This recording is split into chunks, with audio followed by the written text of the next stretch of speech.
Сайн байцгаана уу эрхэм мөндөд цэцэг эхчүүд эсрэг хамгаалагч та бүхэнд энэ өдрийн мэндийг хүргэе. За багш нь өнөөдөр ерөнхийдөө захим сурах бичгийг хэрхэн ашиглах талаар мэдээллийг хүргэх гэж байна. За бүгдээрээ захим сурах бичиг рүү орохын тулд эхлээд гар утсан дээрх интернет хөтөж буюу Google Chrome руу ерөнхийдөө дарж орно. За хайлтын хэсэг дээр нь e-content гээд кириллээр бичээд энтер дараад нэвтрэх нэ. За e-content гэсэн дараах цонх бичээд оронгууд дараах цонх маань ерөнхийдөө харагдчихээн тийм ээ. За одоо энэ e-content гэдэг дээр дараад орно. За e-content гэсэн e-content эдүү цэгмэн гэсэн сайт маань ерөнхийдөө за теле хичээл, теле хуваар, сурах бичиг, интерактив хичээл, мэдлэг цэгмэн гэсэн бүтцтэй байдаг байна. За өнөөдрийн багшийн гол танилцуулах зүйл буюу за сурах бичиг гэдэг энэ хүчсийг ерөнхийдөө онцлог танилцуулах гэж байна. За одоо бүгдээрээ сурах бичиг дээр дараад оръё.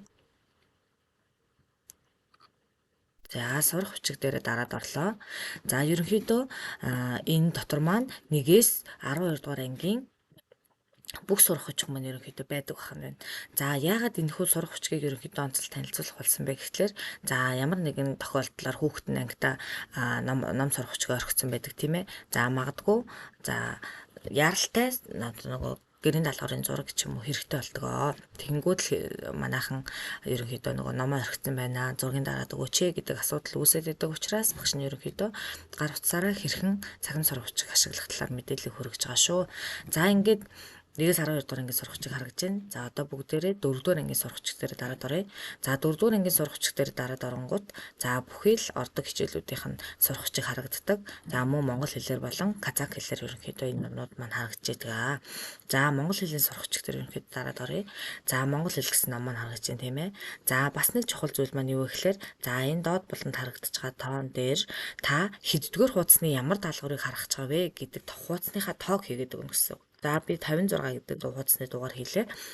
За 56 гэдэг хуудас тоог хийнгүүт ерөнхийдөө монгол хэлний номны маань 56 дугаар хуудсанд байгаа дасгал даалгавар маань их маань гараад ирнэ гэсэн үг. За тэгэхээр та илүү хэлбэраар магадгүй ингээд хуудсыг нь эргүүлээд авах биш доод буланд тоогоо бичингүүд номны чинь хуудас гараад ирэх боломжтой байдаг гэсэн үг шүү. За тэгэл энэгээр та бүхэн маань ороод мэдээлэлээ ашиглаад ном сурах хүчгээ ашиглаад хараад явах боломжтой байдгаа гэсэн үг. За мөн сурах хүчгээс гадна интерактив хичээл гэж байна тийм ээ. За интерактив хичээл дотроо EBS хичээл, SOB хичээл, тогтвортой хөгжлийн боловсролын хичээл гэх мэт олон хичээл байна. За EBS хичээл дээр нь дараад оръё. За мөн л 1-ээс 12 дугаар ангийн интерактив хичээлүүд байж байдаг. За 4 дугаар ангийн интерактив хичээл дээр дараад орлоо.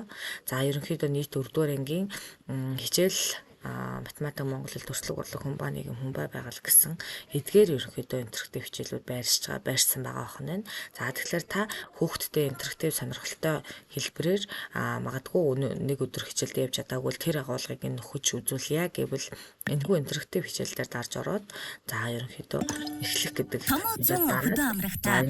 интерактив хичээлийг үзэх боломжтой байдаг байна. За та бүхэндээ ерөнхийдөө захим сурах хүчгийг хэрхэн ашиглах талаар мэдээллийг танилцууллаа. Баярлалаа.